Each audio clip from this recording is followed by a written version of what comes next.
आपले अहिल्यानगर जिल्ह्यासाठी खरीप हंगामासाठी आपल्याकडे सफिशियंट क्वांटिटीमध्ये युरिया खत पूर्ण जिल्ह्यामध्ये उपलब्ध आहे. कृषी केंद्रावर मुबलक खतं आहेत असं सांगतात, पण युरिया हा भेटतच नाही ना कुठं. की गर्दी त्याच्यात युरिया भेटत नाही. याच विषय घेऊन कृषी मंत्री महोदयांचे कानावर घातलेले आहेत. आपले अहिल्यानगर जिल्ह्यासाठी खरीप हंगामासाठी आपल्याकडे सफिशियंट क्वांटिटीमध्ये युरिया खत पूर्ण जिल्ह्यामध्ये उपलब्ध आहे. तरी काही शेतकरी लोकांना याची अडचण येत असेल की त्या ठिकाणी लिंकिंग करून कोणते दुसरे औषध किंवा दुसरे काही खते त्यांना कृषी सेवा केंद्रामार्फत त्याच्यासाठी मॅन्डेटरी करत असतील तर त्यासाठी आम्ही कृषी विभागाची जे हेल्पलाईन नंबर आहे तिथे पण तक्रार करू शकतात किंवा कृषी सहाय्यकांकडे तक्रार करू शकतात. आम्ही त्या केंद्रांवर 100% कारवाई करणार आहोत.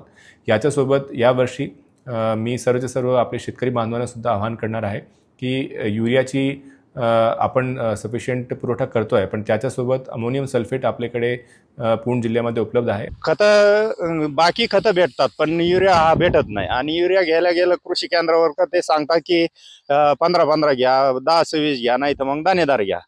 अशी आता त्यांच्याकडे अवेलेबल आहे की नाही असं बी हे महत्वाचं आहे ना. अधिकारी सांगायला सर्व कृषी केंद्रावर मुबलक खतं आहेत असं सांगतात, पण युरिया हा भेटतच नाही ना कुठं. पुढं जर समजा रँक लागली तर काय परिस्थिती, इथं पहिलं उठून तोंड न धुता तिथं जाऊन हजर राहावं लागत.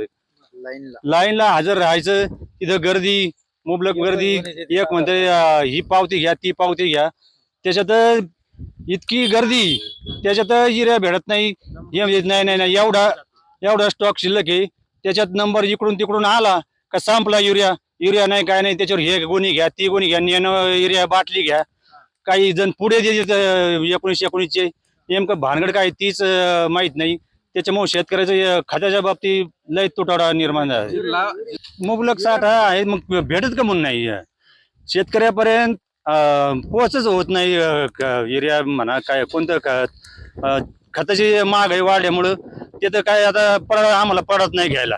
त्याच्यामुळे युरिया कमी याच्यात भेटत होता, त्याच्यावर आम्ही कसं तरी पिकं काढत होतो. ते सुद्धा आता भेटून नाही राहिला आम्हाला. माझ्याकडे लोकांची तक्रारी येत आहेत, त्या अनुषंगानं तालुका कृषी अधिकारी त्या तालुक्यातले त्यांच्याशी संपर्क साधून लोकांना युरिया कसे मिळेल यासाठी प्रयत्न चालू आहेत. बफर स्टॉक देखील आपण त्या ठिकाणी काही ठिकाणी वाटायला सुरुवात केली आहे. त्याकडून अत्यंत सक्त सूचना त्या ठिकाणी आलेल्या आहेत. मी परवा दिवशी याच विषय घेऊन कृषी मंत्री महोदयांचे कानावर घातलेले आहेत. तर अशा काही गोष्टी असतील तर लोकांनी आमच्या कानावर घालाव्यात. निश्चितपणे त्यांच्यावर कारवाई करण्याची शासनाची भूमिका आहे.